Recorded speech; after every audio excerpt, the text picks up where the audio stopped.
Morning, Jeff. Good morning, Anna. You're looking very bright and alert. Am I? Oh my goodness, that's a nice thing to say at this time of year.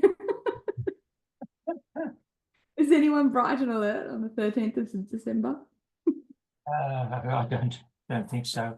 Hang on, No. there's someone knocking at the door. I won't be a minute. Oh, yeah, you're right. Oh, it's only you. I thought someone important there for a while. No, come on. Well, I'm not saying this, I'm not letting it all on. I could be a willing stand.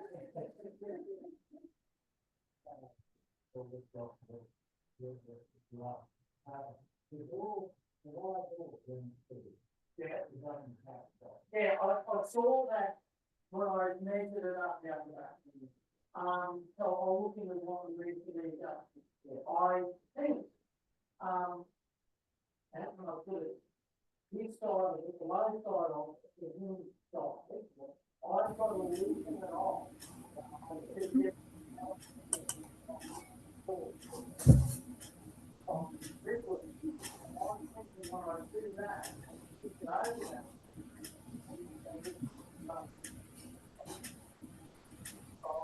Good morning, those of you who just joined us.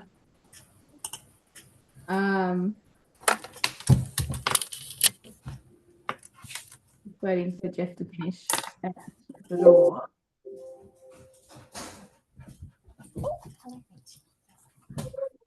So the theme we're covering today is circulatory shock, which is an interesting one to have a nice definition for, or a nice classification system for. But in reality, I find a lot of cases don't fit really nicely into one of the boxes. So we'll talk a little bit about shock, but then the other things that we're covering are respiratory crises and hematologic crises. We cover so much in the respiratory chapters, I guess. And I don't know how practical it is talking about respiratory emergencies because they're very visual to assess, I reckon. So let's see how we go with that. But then we'll probably spend a little bit more time on the circulatory shock and hematologic crises chapters. So can anyone give me a definition of what circulatory shock is? So,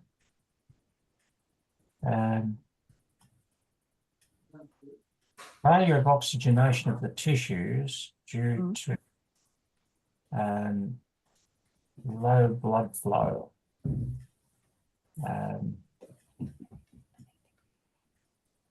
Good. So you actually got it. So failure of oxygenation of the tissues. So there's then there's different categories of causes of that. So it's when delivery of oxygen to the tissues doesn't meet demand for oxygen in the tissues is when we tip into the classification of shock.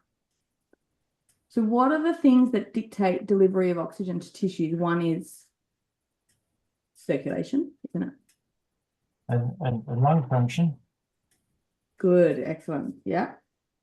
Well, respiratory function more broadly, like there could be an upper airway obstruction. Absolutely, yeah. That at the top. And well, blood loss if we're going to circulation. Yeah. So the factors contributing to oxygen delivery. So we can kind of say at the actual being able to intake oxygen, and let's sort of work through that as a process. So we need to be able to breathe the oxygen in. So we need a functioning respiratory system. And then we need to be able to do what with the oxygen once it gets in? When I say blood loss, it's more volume loss. Can be. So there's lots of different categories of why that delivery would fail. But how do we get oxygen to tissues in the bloodstream?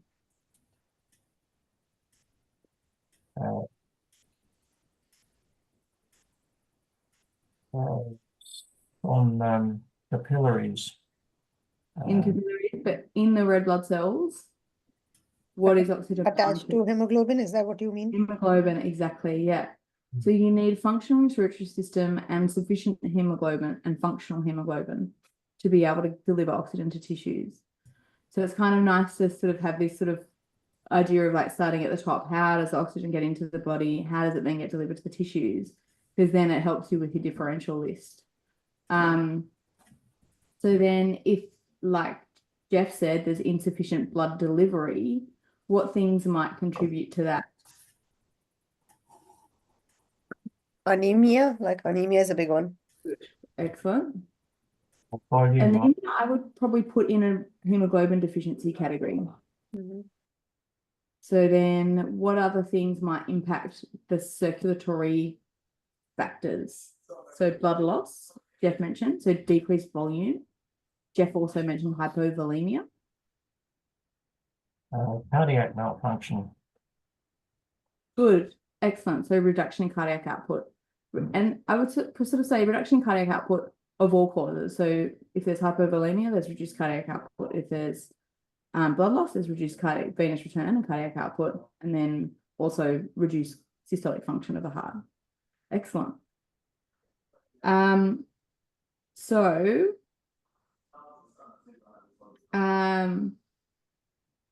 reduced systolic function or reduced rate of the heart, I should add in there. So reduced cardiac output. That's why I said cardiac malfunction. Yes, that was a much better. It's actually a good way to put it because it's not just systolic dysfunction. Systolic function might be fine, but if there's only 30 beats a minute, we're in trouble. Okay, excellent. So then that kind of leads us to how can we classify this? Like, well, how do textbooks classify this? If we had to write in our records, patient suffering from hypovolemic shock or a form of shock, does anyone know what the categories of circulatory shock are? Cardiogenic, hypovolemic.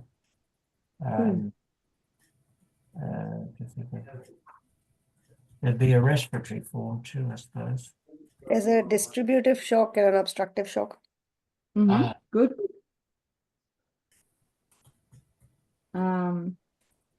So you mentioned respiratory.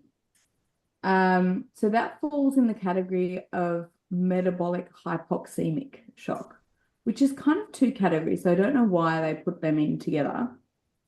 But hypoxemic shock is essentially dysfunction of hemoglobin carrying capacity or respiratory system.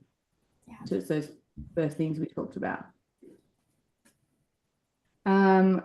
What would metabolic shock be?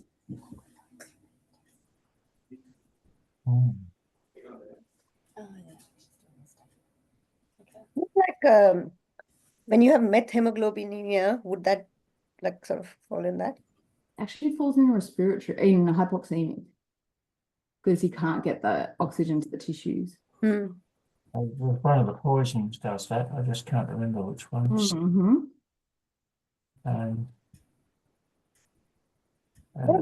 Hypo, like glycemia or like That's it. metabolic conditions.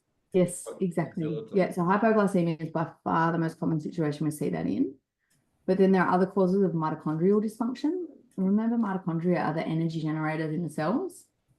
So if you've got mitochondrial dysfunction due to either genetic defect or a toxicity, then we get failure of that cellular energy production and cell death. So metabolic is a very rare category. Cyanide poisoning is one of the causes of metabolic dysfunction, actually, and arsenic. Not that we see them very often anymore. Yeah, I was like, when do you see that? Like, do you see cyanide and arsenic poisoning? Like, how would you see that? I don't think so. I think like since Romeo and Juliet, it's been banned. Sure. Maybe not that long. It's in rice. Arsenic. It's in rice. What is? It's in what? Sorry? Arsenic. What do you mean? So we don't see acute toxicosis, but I'm sure we see some level of chronic.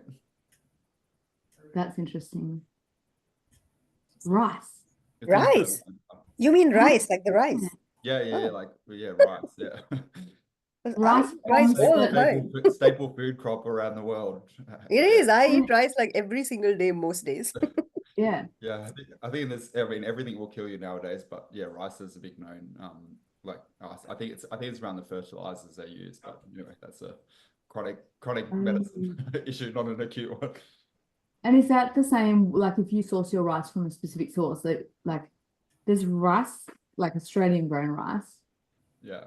I that mean, big. because it's grown in water and the crops, the fertilizers are contaminated with heavy metals. It's the same like lettuce is really high in cadmium now. Like there's like everyone knows like fish and mercury, but like lettuce and cadmium and arsenic and rice are. Yeah, interesting. What about when you say metabolic shock? Like what about things like like renal derived hypotension, like any sort of failures of hypertension, like of normal tension? So that's interesting because essentially for a lot of these forms of shock, blood pressure is low. So with hypovolemic, with distributive, with cardiogenic, we get reduced afterload. So all of those are failures of normal blood pressure maintenance mechanisms. Yeah. For different, then divided into different categories because there's different underlying mechanisms of that kind of thing. Yeah. So it's mutually exclusive to this categorization. Yes, exactly. Yeah. Okay, let's talk about these categories in a little bit more detail individually. So we've got hypovolemic, distributive, cardiogenic, obstructive, metabolic, and hypoxemic. And I think we just talk about those categories separately because they're completely different. And I can't really understand why they're lumped together in the textbook. Firstly, what happens when oxygen is not delivered to tissue? Why is it so bad? Well, you eventually get tissue necrosis. Yeah. You get a buildup of waste products, including potassium, Mm-hmm. in the cells. Mm-hmm. So that's exactly it. So which key cellular function, which pump on the cell surface, has to keep functioning for the right balance to for the cell to be able to maintain its integrity? With the sodium potassium pump, is it? That's the one, exactly. And what does its active pump requires ATP, and it is actively doing what? It's pulling.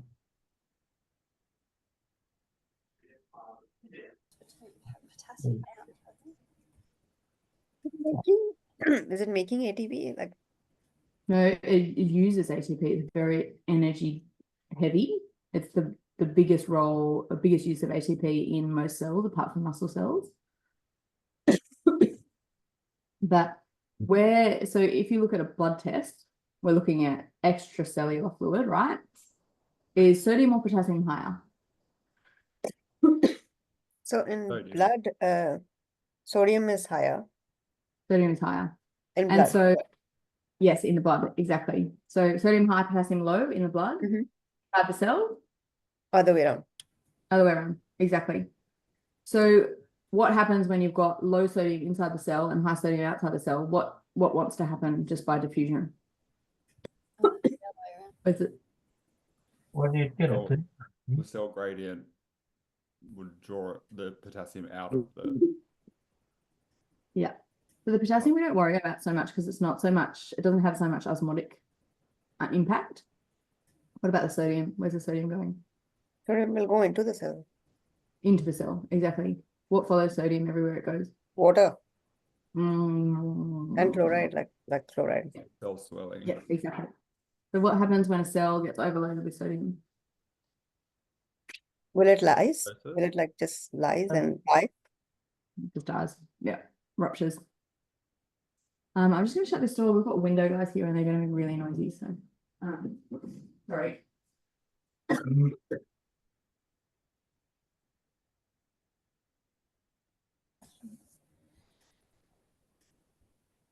So is that like when the sodium potassium pump fails because of low ATP, you get an influx of sodium that causes cell lysis. Exactly. Yeah. And that's the impact. So shock by definition is insufficient oxygen delivery to cells. Oxygen is required for cellular respiration and energy production by the mitochondria. So if you don't have oxygen being delivered to cells, we've got minimal capacity to do anaerobic respiration short term, but then we're going to run out of energy, and then we're going to run out of ATP, and then that NAK pump is going to fail. So what blood tests do we do in a kind of emergency situation, which helps us understand whether oxygen is being delivered to cells effectively or not? It's like a point of care blood test that we do. But blood gas, but typically you could look at PCVDP lactate. Lactate, that's the one. Why lactate?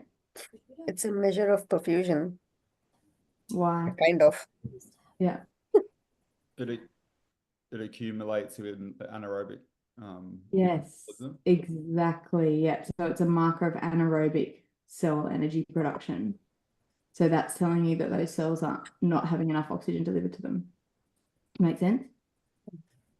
Good. And that's your kind of like, there's not really many tests for shock. There's tests for the underlying causes of shock, but lactate is the one that tells us that by definition, this patient must be in shock because we've got increased anaerobic metabolism. Or anaerobic. Yeah, metabolism. That's right. Okay. What is the difference between hypovolemic shock and dehydration?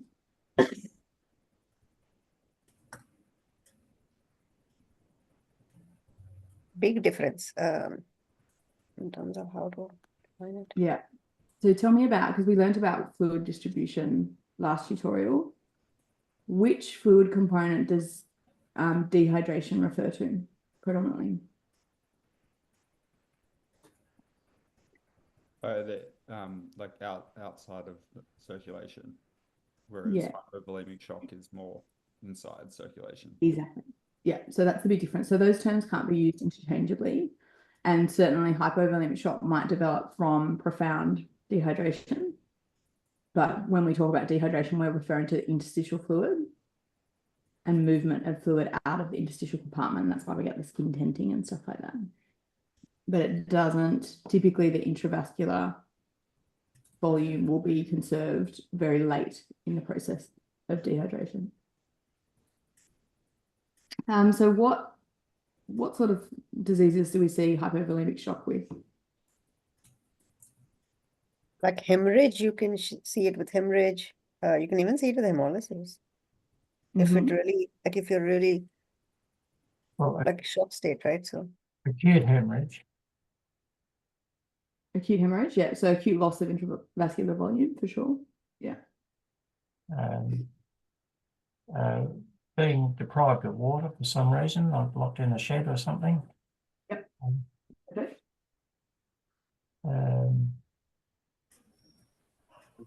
Anything that causes vomiting diarrhea, basically. So I think that's one that we see really, really commonly. And one that, so potentially things like Addison's disease and stuff like that as well will cause fluid losses over time due to the electrolyte derangements and the inability to reabsorb fluid and stuff. And they'll become quite profoundly hypovolemic. I remember a case, I spent 2 hours trying to get a blood sample on it because its jugular wouldn't come up, and its dog's walked in wagging its tail. Where is all your blood? That was in the Addisonian crisis. Any questions about hypovolemic? I think that's one that we're pretty familiar with, right? Yep. Any cases anyone wants to talk about? Nope. Cool. Okay, what's distributive shock? Well, adequate circulating or adequate volume, but not circulating properly. Yeah, good. So when they say distributive, what do they mean as far as like fluid distribution?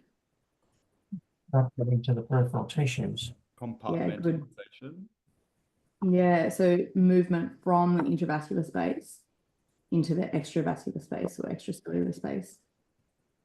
Now we talked about what dictates fluid movement from the intravascular space into the interstitial space last week. Does anyone remember what things dictate that?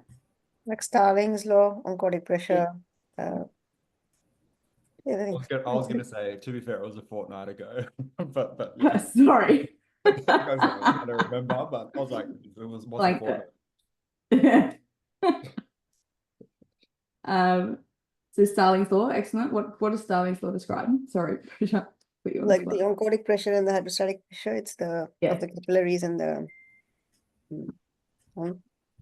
And we learnt about how they kind of modified Starling's law and our understanding of the impact of oncotic pressure on fluid movement, because we've learnt more about the endothelial glycocalyx. Do you remember what impact that has on fluid movement? big impact. Big impact, yeah. So what conditions might we see destabilization of the vessel wall, glycocalyx damage, and therefore more leakage of fluid from the intravascular space into the extracellular or interstitial space? Like any inflammatory condition would Yeah. do it, right? Anything that Exactly. causes vasculitis. Yeah. And I think it's important to make a note that when we're talking about shock, if you've got an inflammatory condition causing fluid distributive shock, we're talking about systemic inflammation. We're not talking about a swollen pore where we get local changes in fluid dynamics. We're talking about body-wide alterations and stabilization of the endothelium. So what are some examples of, sorry, Matt, go ahead. With these shock categories, where does septic shock fit into this? Yeah. Yeah. Like leaky cells. Yes, exactly. So typically the causes of shock in sepsis are multifactorial, but sepsis fits most squarely in this box because of its impact on the endothelial function. So anything that causes systemic inflammation, essentially. So SIRS, sepsis, even if it's sterile like pancreatitis. We'd probably put that in this one. Anaphylaxis will be maybe this one. Yeah, absolutely. Yeah, anaphylaxis causes massive destabilization of the glycocalyx and shifting of fluid out of the vascular space. So has anyone seen an anaphylaxis present like really collapsed and very acutely? Yes. What did you see on your physical exam or clinical exam? Hypotension, the color wasn't particularly good. And then because I obviously with emergency always get the ultrasound. I've seen a few, and some I've had with fluid in the abdomen, and one of them actually had a heme abdomen, but it was actually anaphylaxis. Not tumor or anything. Did nothing, just like fluid therapy, and I think I did get fluorophamine, and then the next day the dog went home. Yeah, it's quite amazing, isn't it? But you have to support them like with the blood pressure. So fluid therapy is really key, I think. Yeah. I don't know why, but I've seen greyhounds present most spectacularly of any breed. And I don't see a lot of greyhounds, but most dogs do anaphylaxis pretty well relative to humans, don't they? It's not like we get the laryngeal swelling and stuff. Oh, so sorry, my allergies are so bad. Sneezing. Beg your pardon? Yes, you. Sneezing. At least we're not face to face. It's not contagious, I swear. Yeah, so I don't know why, but greyhounds in particular, I think they're just like, they've got such huge blood volume, and maybe, I don't know, they're just different from other dog breeds. But as far as like seeing fluid shift, I think they're a really nice demonstration of what happens when you get destabilization of those vascular membranes. Because we see heme abdomen, not uncommonly. We see gallbladder halo signs in all breeds, not just the greyhounds, but just due to swelling essentially, so shift within the wall of the gallbladder. And actually pericardial effusion is not uncommon either. But So also what- your history will guide you, because like when you take the history, the animal is completely fine like 2 hours ago, is outside, and then suddenly has come in collapse. Like you should have anaphylaxis in your head. you should, but what if you've only got a heme abdomen, no gallbladder halo, and you're doing an ultrasound in a large breed dog, and you're like, there could easily be a liver tumor here. Queen. You don't always see a gallbladder halo. If you see it, it's maybe know. supportive, but it's not always the case. No, exactly. And I have been in situations where I'm thinking, am I sending this dog to surgery? It's got normal coags. It's not like it's got a coagulopathy as the cause of its heme abdomen. What might give you a hint on your analysis of that abdominal fluid that it's not a ruptured organ? Oh, if you do if you tap it and then you see a ruptured organ, typically, I mean, then we're talking septic abdomen, right? So you'll see bacteria. So the absence. If it's rupture of a gastroenteric structure, but what about like this dog got kicked in the spleen, for example? No, so hemabdominal trauma. You'd have a PCV that was similar to that of blood. If it's a trauma, excellent. Yeah. I think it's so important that everybody's doing PCVs on their abdominal fluid. So what would you expect with a heme abdomen that is from anaphylaxis? The PCV would be low and probably higher. Lower than More than the Yeah. peripheral. Yes, good. So if you've got a patient presenting acutely, like within a couple of hours of a collapse episode, and you've got fluid in the abdomen and you take it out and you're like, this is blood, and you run a PCV on it and it's the same as peripheral blood, it's potentially a surgical case. Like there's something ruptured in there, even if the ultrasound doesn't show you a tumor. But if the PCV, and we've had PCVs of 26 in greyhounds, we've had PCVs of 56 peripherally. So it looks like a straight heme abdomen, but the mechanism has to be increased vascular permeability if you've got that degree of difference between the peripheral and the heme abdomen and the blood. Because That's the a really red blood nice- cells don't like ooze out. Exactly. They need it to be leakier than the fluid. So the fluid leaks first and then the red blood cells, depending on the degree of leakiness. So more fluid will leak relative to the red cells. There's like a little bit of a filter. Mhm. Make sense? It's a nice way to help clarify in that situation. So we've got sepsis and SIRS, anaphylaxis. Has anybody ever heard of neurogenic shock? Yes. Yeah. More common in because the dogs would chew electrical cords, which are not as well insulated as our ones. Yeah. What do we normally see with neurogenic shock? You get pulmonary edema, I think, is one thing. Non-cardiogenic pulmonary edema. Perfect. And the mechanism of that is leaky vessels, right?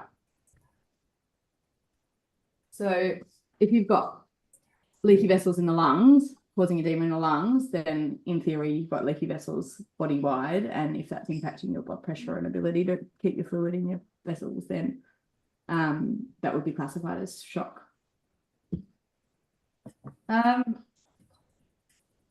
So when we talked about sepsis SIRS not fitting squarely in distributive shock, but that's the one that fits in best, what other categories might you put it in and why?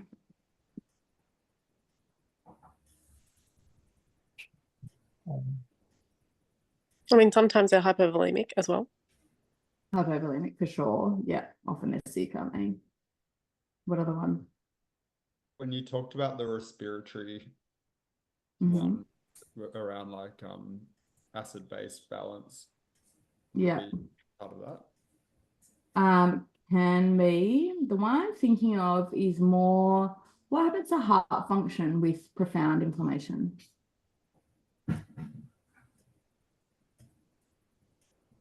I suppose you often get like a bit of myocarditis. Yeah, good. So we get reduction in systolic function, often with profound systemic inflammation. Sometimes we get arrhythmias as well, don't we?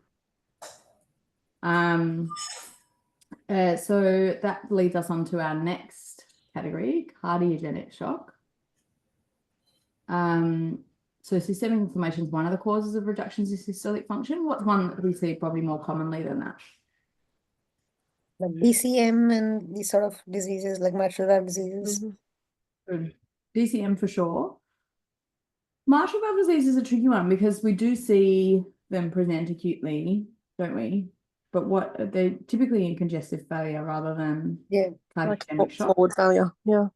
Yes, exactly. So I think it's important to differentiate, really have an idea in your head. Is shock is reduction in delivery of oxygen to tissues, and in mitral valve disease, they have to be so dysfunctional before they're Like end stage, sort of. Yes, exactly.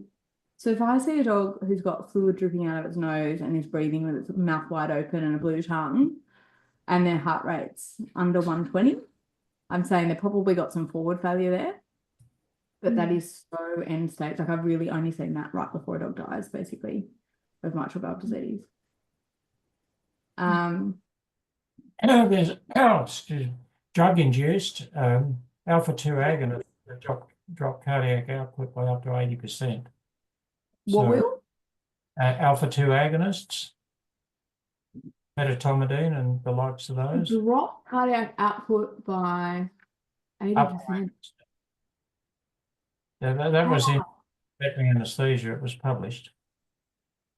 Yeah, right. Is that because of the increased afterload? Like that's an appropriate reduction in cardiac output because of the vasoconstriction? It must be. Yeah. So, yeah, well, I mean, that's the definition of shock, low cardiac output and peripheral vasoconstriction.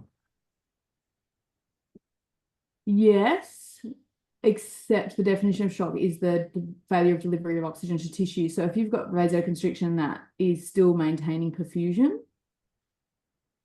and like just being careful here because I think alpha-2 agonists have a very good role in maintaining blood pressure actually at conservative doses and maintaining perfusion. Like if you look at lactate in patients on medetomidine at certain doses, it's very appropriate.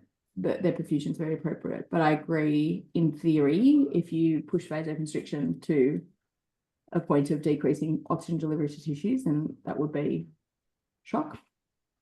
But I don't think medetomidine does that very often in the way that it's used in most of the clinics we work with. I mean, it's the dose. It's been like titrated down what people use nowadays. Absolutely. Yeah. So on the bottle, so I use between 2 and 5 micrograms per kilo of medetomidine. I'll use 10 in an aggressive dog if I'm giving IM, just because you don't get that big spike in serum levels if you're giving IM. But it's labeled up to 100. And that's where we see, like, you know, the mucous membranes, you can't get an SpO2. Then I think we're probably compromising like tissue delivery of oxygen. But at the doses that most people are using them at now, it's pretty. I think perfusion is pretty good. We can almost always use the SpO2 meters. At the A student research paper from the Spay Clinic where they compared acetylpromazine as a pre-med versus an alpha-2 agonist. They found the blood pressure was easier to maintain with the alpha-2 agonist. Yeah, absolutely. Yeah, I agree with that. Hey? I'd agree with that, but you also have far more control. I feel like ACE is just like the gamble. It is variable. Its effect is variable, isn't it? And then it just acts for so long. If you have a patient that doesn't agree with, there's just no way to do anything about it. Whereas what I really like about medetomidine is if you start getting decreased tissue perfusion, you just reverse it. I think. Yeah, and they're better, which is nice. Doesn't take Toxins will do it, like cardiotoxins maybe. If you have, like, I don't know, calcium channel blocker toxicity or something like that. Yeah, for sure. But like, I guess digoxin and stuff. Yeah. Electrolyte abnormalities. So So if you've got calcium, potassium abnormalities, reduced contractility. Bilateral arrest would be another. Absolutely. So arrhythmias, I think, are a Hmm. big one. Yeah. Ventricular tachycardia. Mm-hmm. Yeah.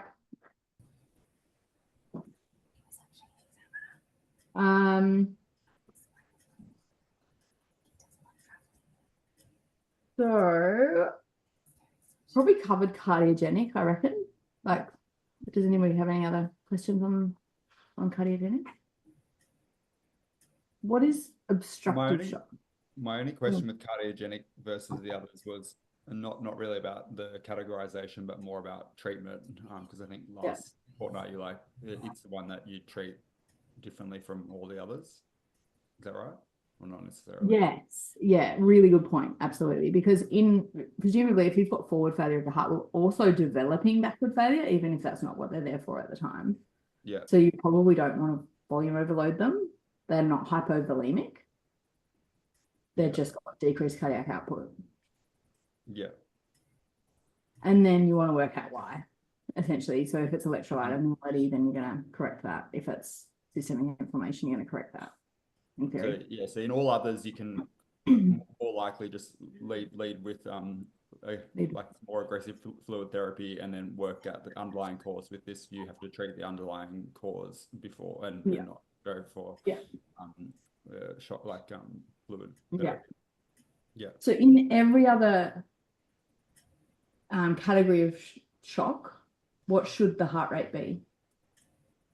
Fast, right? So if you've got a low heart rate, that would be a concern for cardiogenic shock. If you've got cold periphery, what are these called? Extremities. And collapsed patient with a low heart rate, cardiogenic shock would be right up there. So don't reach for Whole peripheries with a collapse can also be obstructive, because you can have thromboembolic disease or even like GDV. for obstructive shock, did you say? Mm-hmm. Can you say again? Sorry, the window guys are drilling. Like with the cold extremities, like wouldn't thromboembolic disease be, but that then is considered obstructive shock, isn't it? Like GDV or thromboembolic disease. Good question. So most, like pretty much all of these causes of shock will cause cold extremities.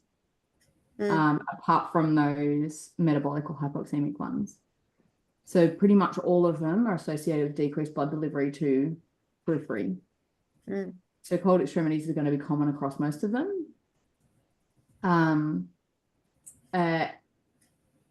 It's really, if you've got cold extremities and a fast heart and a low heart rate, I would be suspicious of cardiogenic.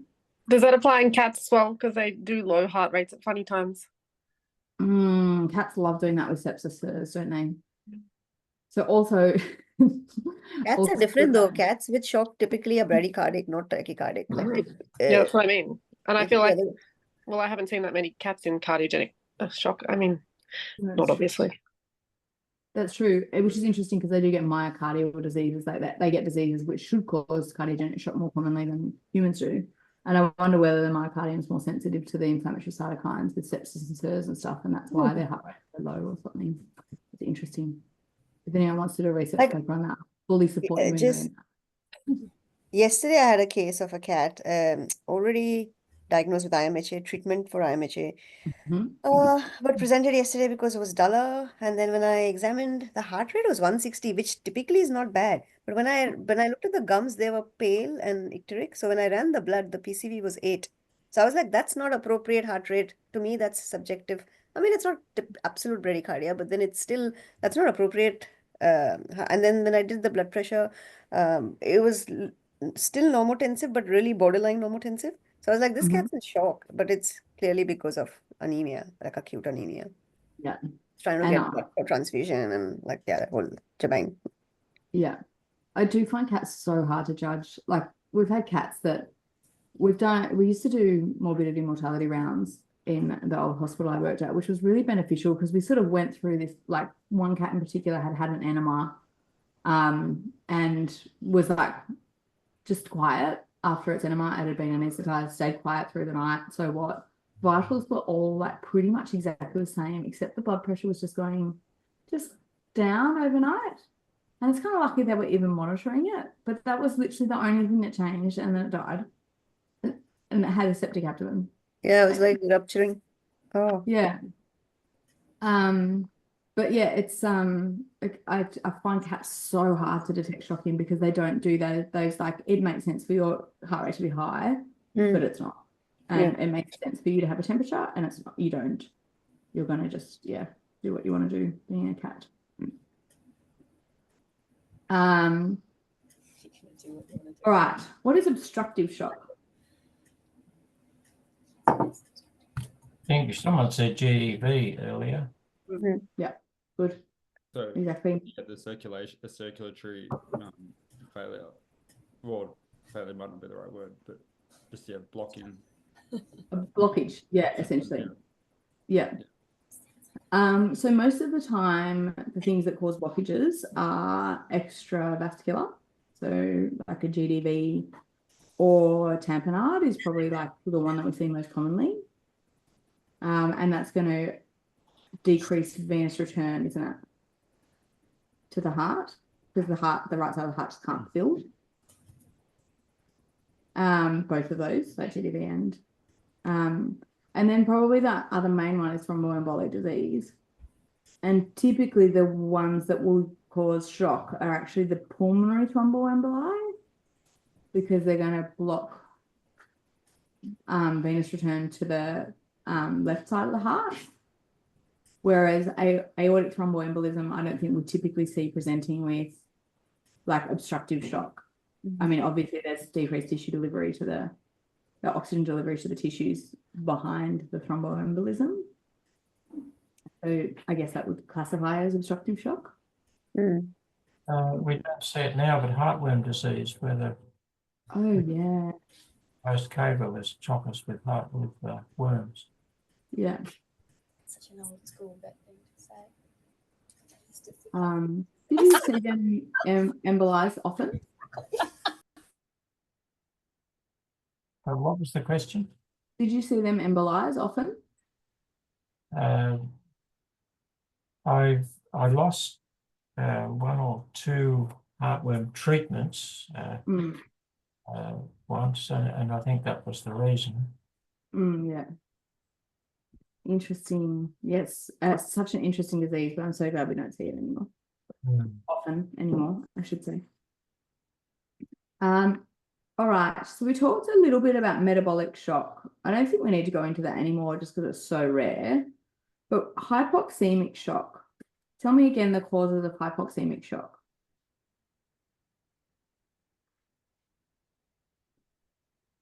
Well, any respiratory obstruction of any sort, upper airway, pulmonary disease. would severe anemia be hypoxemic shock? Yep. Like yesterday's example. Or Sorry? like failure of ventilation. Oh, sorry. Yes, good. So any respiratory disease, the decreased oxygen intake, and then any cause of decreased hemoglobin, wasn't it? Or decreased hemoglobin function. So anemia. Paraquat.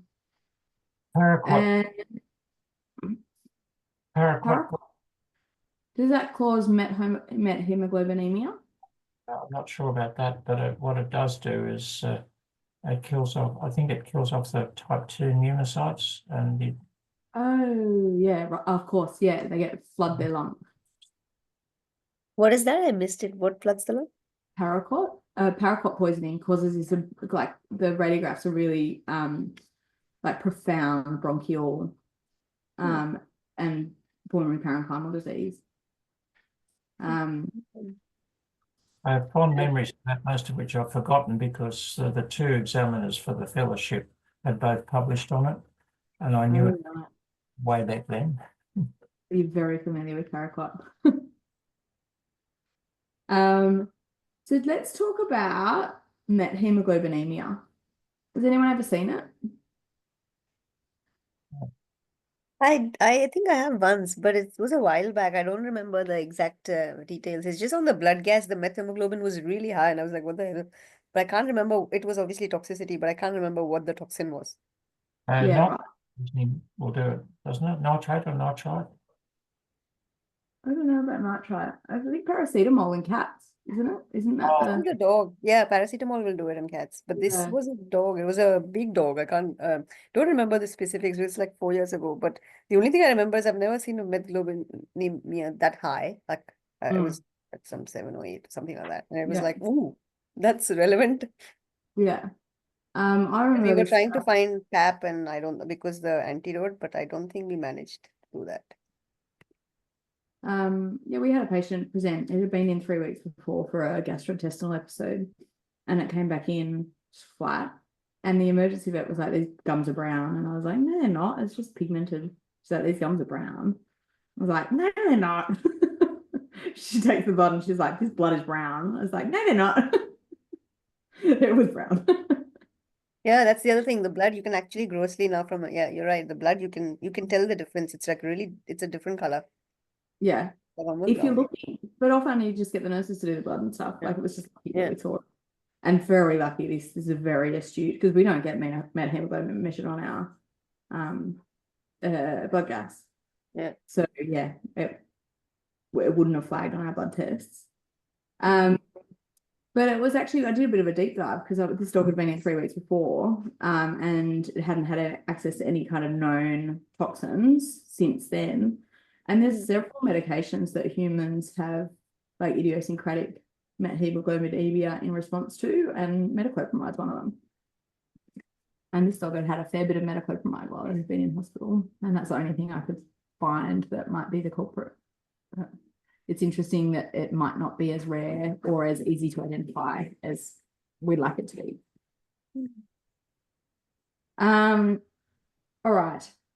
So I think we might wrap up shock unless anybody's got any cases or questions they want to talk about specifically.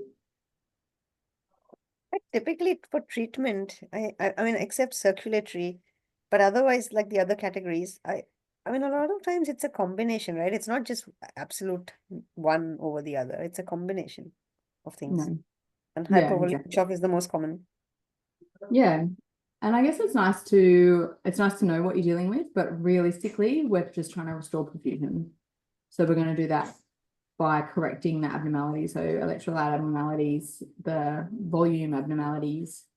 We're going to give medications to try and stabilize the vascular membranes if we've got distributive shock, so like noradrenaline, for example, if you can.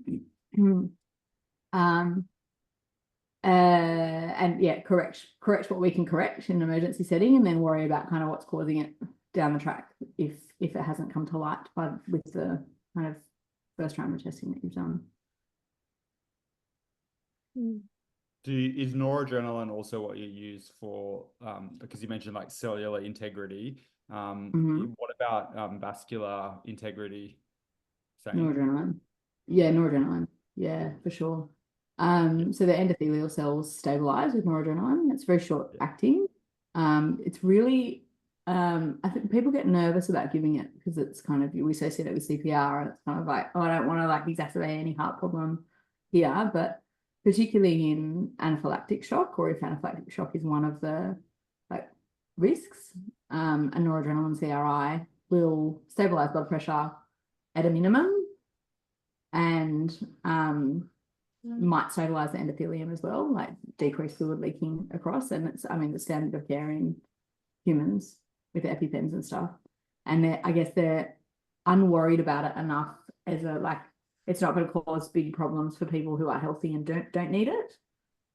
So they give them an EpiPen and trust them with it, just because like the risks are low if you use it inappropriately, but the benefits are high if you use it appropriately. So I think we probably don't use it enough in a veterinary setting. But there are like anything that you typically use for like vasopressors would be fine as well. Fluid boluses if hypovolemia is a problem, and fluid correction. And I think what are the main things that we're monitoring for successful return to like your endpoints, resuscitation endpoints, is that what you mean? Yeah. I mean, it's a combination again, not one thing, but like heart rate, rest rate, your color, your blood pressure, your pulse quality. Like you take all of that into account. Yeah. And then I think probably even more objective stuff like lactate Medication measurement, too. and blood pressure. Mm. Okay. And Medication as well. at big time, absolutely, for sure, because these shocky patients are never bright, are they? When I was in the States, I did a study on hypertonic saline in shock. Mm-hmm. Once, when I was analysing the results, I thought, well, okay, between those that lived and those that died, what are the differences? Mm-hmm. The main one was that the dyers, their blood pressure, their heart rate did not come down, whereas those that recovered, their heart rate came down with treatment. Were So these just dogs? the dog. Dogs, yeah. Yeah, interesting. So I mean, in the middle of the night, in the middle of nowhere, if all you've got your fingers, well, that's monitoring the pulse and the heart rate. Yeah. A pretty fair idea of how successful you're likely to be. Yeah. And like where you're feeling the pulses as well. So you're not going to feel a dorsal pedal very easily in a patient with. No. But if you kind of do some kind of fluid boluses and stuff, and all of a sudden you can feel dorsal pedals, you can start to feel a little bit more confident. Remember we talked about the temperature difference between the interdigital and the rectal? That might be something else you can monitor if you don't have a lot of monitoring equipment available.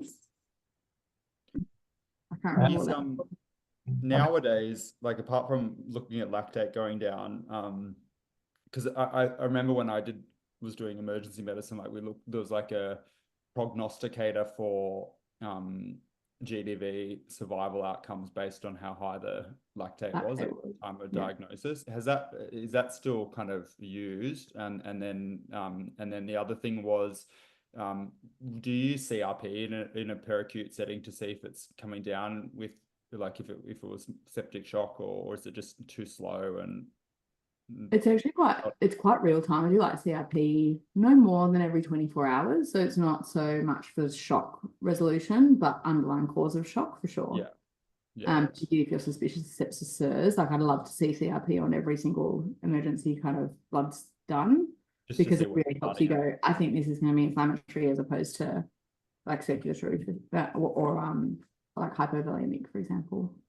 And is anyone in veterinary seen the use of like a Myers protocol or a high dose intravenous vitamin C in septic shock or cases?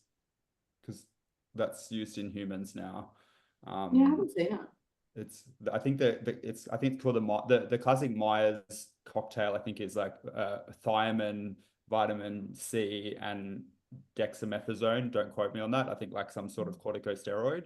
But the IV vitamin C in septic shock is something I think that's like emerged and become more mainstream, particularly in the US.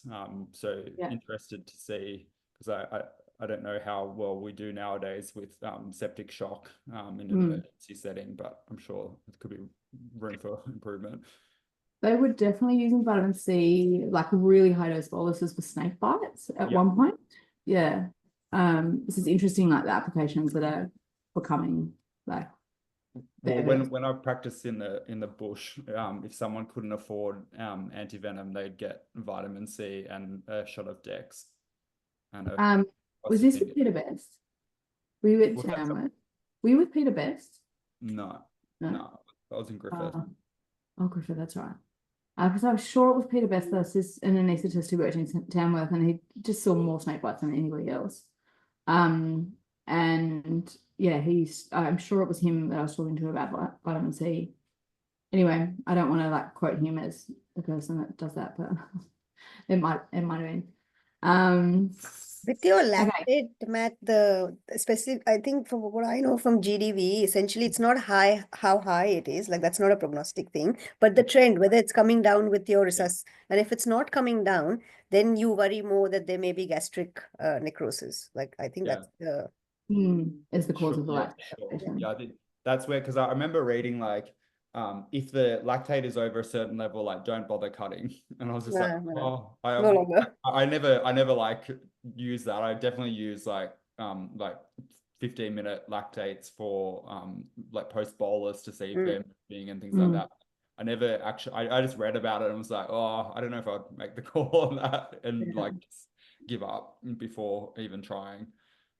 GDPs are so tricky because the mechanism of shock is like obstruction to venous return, right? So you can give fluid bolus or silica from home, but until you decompress the stomach, you're not going to correct the shock, the cause of shock. So it's tricky to then make a decision about cutting based on lactate when you know you need to cut to get the lactate down. Yeah. Yeah.